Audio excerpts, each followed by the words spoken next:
안녕하세요. 네, 두 번째 시간이네요.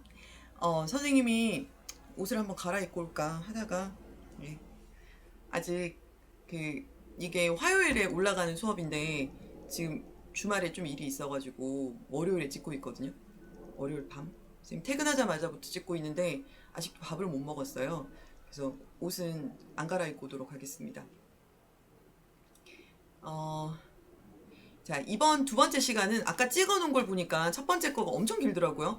한 17분 정도 되더라고요. 그래서 두 번째 거는 되게 짧게 가도록 할게요. 사실 뭐 시각하고 청각은 좀 어렵지만 맛을 느끼는 과정은 그렇게까지 어렵지는 않아서 요거는 한 10분 내로 끝날 것 같습니다. 10분도 안 걸릴 거예요. 자, 그러면 힘을 내서 한번 같이 해보도록 할게요. 자, 맛을 느끼는 과정 봅시다. 맛은 우리 그 몸 중에서 어디가 느낄 것 같아요? 그렇죠. 당연히 혀가 느낄 것 같죠? 그런데 여기 보니까 이 학생이 맛이 없어요. 그래요. 그랬더니 요리사가 그럼 향이 나는 가루를 넣어 볼까요? 그랬어요. 자, 향이 나는 가루, 향이 난다는 거는 코의 이야기죠. 향이 나는 이 가루를 넣어 볼까요? 와, 아까보다 훨씬 맛있어요. 그러면서 천연 향신료를 넣었거든요. 라고 돼 있어요. 그러면 향이라는 건 코에서 나는 건데 맛이 없는데 향을 넣었더니 맛있어졌다. 그럼 결국 맛이라는 거는 혀에서만 느끼는 것이 아니라 코의 감각이 더해준다는 걸 아실 수 있겠죠. 그래서 향신료를 첨가하면 음식이 맛있게 느껴지는 까닭은 음식의 맛이 미각과 후각이 복합적으로 작용한 결과 느끼게 되기 때문에 향신료를 첨가하면 음식이 맛있게 느껴진다는 겁니다. 선생님이 쓰는 향신료 중에는 표고버섯, 표고버섯 되게 좋아하거든요. 근데 비싼 편이라서 네. 라면에도 표고버섯 넣으면 되게 맛있어요. 국물을 우릴 때 네. 표고 향이 확 나면은 정말 맛있죠. 그렇지만 그게 맛은 아니잖아요. 맛은 맛인데 이게 표고 맛을 어떤 짠맛이다 신맛이다 라고 얘기하기 좀 애매하죠. 그랬을 때 이거 냄새에서 오는 거다라는 거죠. 자, 그러면 이제 실제로 우리 이제 몸에 있는 감각기관 중에서 코하고 입에 대해서, 입 안에 있는 혀에 대해서 한번 알아보도록 할게요. 자, 그 감각은 이제 앞서 눈으로 보는 거는 시각, 그 다음에 귀로 듣는 건 청각이라고 했는데, 코로 냄새 맡는 것은 뭐라고 하죠? 입이 인 후과 할 때 그 후죠. 후각. 그리고 미각. 네, 이거는 맛을 느끼는 거죠. 그러면 후각은 코에서 땡땡 상태의 화학물질을 자극으로 받아들여 냄새를 느끼는 감각이고, 미각은 혀에서 땡땡 상태의 화학물질을 자극으로 받아들여 선생님 얼굴 뒤에 맛을 느끼는 감각입니다. 자, 그러면 이제 과학에서는 평상시에는 여러분이 이제 어떤 상태라고 얘기할 때는 난 기분이 좋은 상태야, 안 좋은 상태야, 뭐 이렇게 얘기하지만 과학에서 말하는 상태라는 건요, 무조건 세 가지예요. 물질의 상태를 얘기하는 거거든요. 물질의 세 가지 상태 2학년 때 배웠죠. 그래서 고체, 액체, 기체 요것 중에 하나 얘기하라는 거거든요. 그러면 코에서는 어떤 상태의 화학물질? 그렇죠. 기체 상태의 화학물질을 자극으로 받아들여서 냄새를 느끼는 거를 후각이라고 하고요. 미각은 혀에서 고체, 액체, 기체 중에 뭘까요?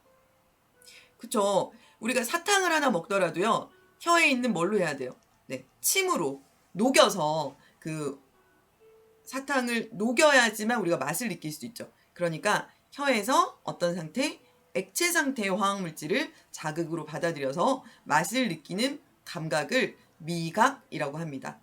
자, 그러면 이러한 후각과 미각은 어떤 식으로든 어디로 전달돼야 돼요? 앞서 봤지만 시각과 청각 다 어디로 전달돼요? 그렇죠. 뇌로 전달이 돼야 돼요. 뇌로 전달이 돼야 이게 표고 맛인지 라면 맛인지 이게 향기인지 아니면 거름 냄새인지 이런 것들을 이제 우리가 인지할 수 있으니까 뇌로 가야겠죠. 그래서 그 과정을 한번 살펴보도록 할게요. 자, 후각은 기체 상태, 미각은 액체 상태이고요. 넘어가서 냄새를 맡는 과정 볼게요. 냄새를 맡는 과정은 이제 코에 있는 아까도 봤지만 청각세포가 있었죠. 청각세포가 있고 청각신경이 있었던 것처럼 후각도 마찬가지로 후각세포가 있고 후각신경이 있어요. 그래서 기체 상태의 화학물질이 후각세포로 들어오면 후각세포는 이것을 어디로 전달한다? 네, 후각신경으로 전달해서 뇌로 전달하게 됩니다. 그러면 우리가 냄새를 맡게 되는 거죠. 그 다음에 맛을 느끼는 과정은요. 이렇게 약간 이로 혀 이렇게 해보면 혀에 오돌도돌한 돌기들이 있죠. 그 돌기를 유두라고 하는데요. 네, 맛의 종류가 먼저 나와버렸네요. 맛의 종류는 단맛, 짠맛, 신맛, 쓴맛, 감칠맛 5가지가 있다고 하네요. 자, 유두는 혀의 표면에 많이 나 있는 좁쌀 모양의 작은 돌기를 말해요. 근데 그 작은 돌기의 옆면을 보면 이렇게 막 혓바늘 돋았다 할 땐 얘네가 부은 거고요. 요 옆에 이 부분에 그 뭐가 있냐면 맛봉오리라는 게 있어요. 이 맛봉오리 안에 이 맛봉오리는 유두의 옆면에 해당하고요. 유두의 옆면에 있으면서 이 맛봉오리에 많은 맛세포가 모여 있는 거예요. 그러면 이 맛세포가 액체 상태 화학물질을 자극으로 받아들여서 결국은 어디로 연결이 된다? 네, 미각신경으로 연결이 돼서 다시 이거는 어디로 갑니까? 네, 뇌로 전달이 되게 되는 겁니다. 다시 한번 액체 상태의 화학물질이 들어오면 이 액체 상태의 화학물질은 유두 옆면에 있는 맛봉오리라는 곳이 있고 맛봉오리 안에 맛세포가 엄청나게 많이 있고요. 그 맛세포가 미각신경이랑 연결이 되어 있어서 뇌로 우리가 지금 어떤 맛을 느끼고 있는 건지를 전달해 준다는 겁니다. 이해되세요? 이해되셔야 됩니다. 네, 이렇게 되는데요. 오늘 수업 정말 여기서 끝입니다. 스스로 확인하기 145쪽 한번 보시면 냄새를 맡기 위해서는 코의 후각 상피에 있는 땡땡땡땡이 기체 상태의 화학물질을 자극으로 받아들인 후 이 자극이 무엇을 통해 뇌로 전달되어야 한다라고 되어 있죠. 코의 후각 상피에는 일단 아까 뭐라 그랬어요? 세포가 있어야 되죠. 그러면 냄새를 맡는 세포니까 이름이 뭐다? 네, 후각세포가 되는 거고요. 이 후각세포가 받아들인 자극을 뇌로 전달하는 건 신경이어야 되죠. 신경은 신경인데 냄새의 감각을 전달하는 거니까 이름이 후각신경이 되겠죠. 후각신경을 통해 뇌로 전달이 됩니다. 그러면 미각신경에 의해 전달된 자극을 분석하여 맛을 느끼게 하는 부위는 어디일까요? 자, 신경 다음은 어디다? 그렇죠. 뇌가 되겠죠. 뇌 중에서도 대뇌에 해당합니다.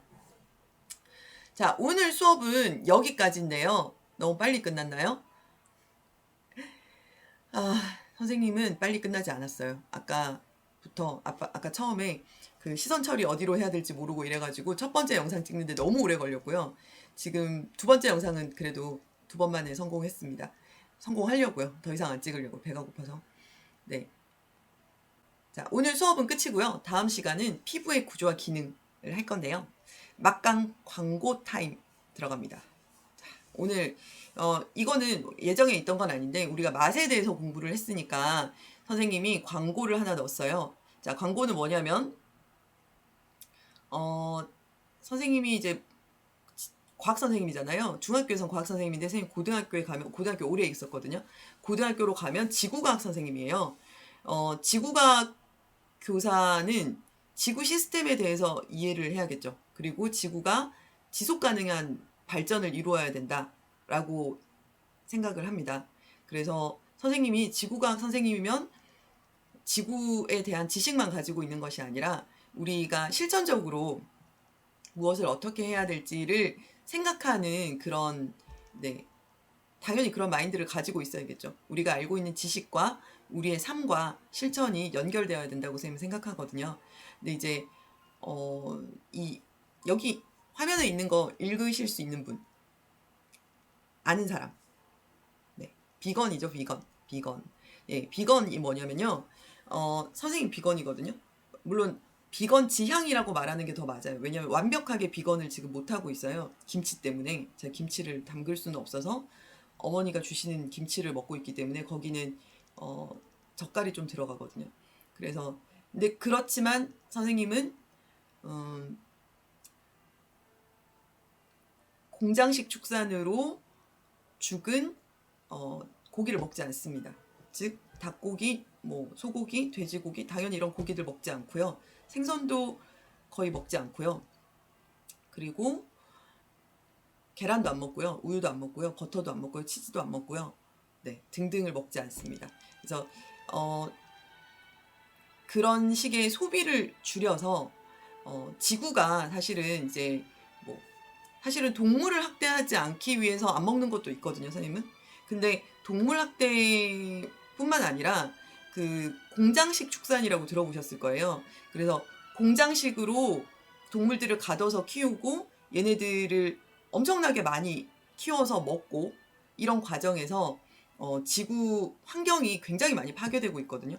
아마존 밀림이 탄 것도 결국은 거기에서 소를 키우기 위해서 일부러 불을 내고 이런 것들이 있어요. 그리고 우리나라 같은 경우에도 지금은 이제 코로나 때문에 문제지만 아프리카 돼지열병이 얼마 전에 있었을 때 우리 가까운 지역인 연천에서 돼지들을 도살했어요. 엄청나게 많은 돼지를 그 공장식으로 이렇게 좁은 곳에 밀집돼서 키우면서 분뇨를 내보내고 이런 식으로 되면 주변에 토양도 오염이 되고요. 그 다음에 물도 오염이 되고 이렇게 돼요. 그러면 근데 그렇게 키우다가 전염병이 한번 돌면 걔네 다 죽여버리는 거죠.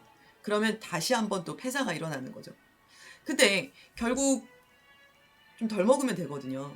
그래서 선생님은 코로나도 마찬가지예요. 코로나19도 우리 뭐 박쥐로부터 시작됐다 이런 얘기가 있는데 그 중국의 우한에 있는 그 수산시장이라고 되어 있지만 수산시장이 아니었던 그곳에서 온갖 것들을 다 팔잖아요. 근데 그 야생동물이 가지고 있는 바이러스들은 우리랑 격리되어 있어야 돼요. 왜냐면 우리가 돼지, 소 뭐 이런 애들은 아주 옛날부터 신생대 때부터 이렇게 가축화 해가지고 우리 옆에 있으면서 우리가 거기에 대한 저항이 생겼지만 이게 되게 오래 지나면서는 우리가 저항이 생겨서 걔네들 때문에 이 병이 걸리는 경우는 별로 없는데 야생에 살고 있는 동물들은 그 바이러스에 대해서는 우리가 면역이 없어요. 그래서 그런 면역이 없는 동물들을 마구 섭취하는 것은 옳지 않겠죠. 그래서 여러 가지 그 비건이 되어야 될 이유는 굉장히 많은데요. 여러분이 꼭 비건이 되지 않더라도 선생님이 지금 뭘 얘기하려고 했냐면 선생님이 동아리를 할 거거든요. 뭔 동아리를 할 거냐면 비건 요리 동아리를 할 거예요. 비건 요리 동아리. 그래서 비건이면은 뭐 샐러드만 먹는 거 아니에요? 이렇게 얘기하는 친구들이 많아서 그러지 않고 우리가 이제 맛있는 음식을 채식으로만 맛있는 음식을 만들어 먹어보면서 우리의 식습관을 바꾸면 지구가 깨끗해지고 그리고 동물들이 살기 좋아진다는 이런 여러 가지 연결고리들에 대해서 생각해보는 그런 동아리를 하려고 해요. 그래서 관심 있으신 분들은 선생님의 수업 피드백에 이렇게 먼저 알려주시면 선생님하고 오프라인 때 이제 동아리를 같이 할 수 있으면 좋겠다라고 생각이 듭니다. 네, 막간 광고 타임이었고요. 다음번에 이 공장식 축산 문제나 환경오염 문제에 대해서는 선생님하고 얘기할 기회가 다시 또 다른 시간에 있었으면 좋겠다는 생각이 듭니다. 네, 오늘 수업 듣느라고 수고하셨고요. 빨리 오프라인 모임에서 수업에서 봤으면 좋겠습니다. 안녕.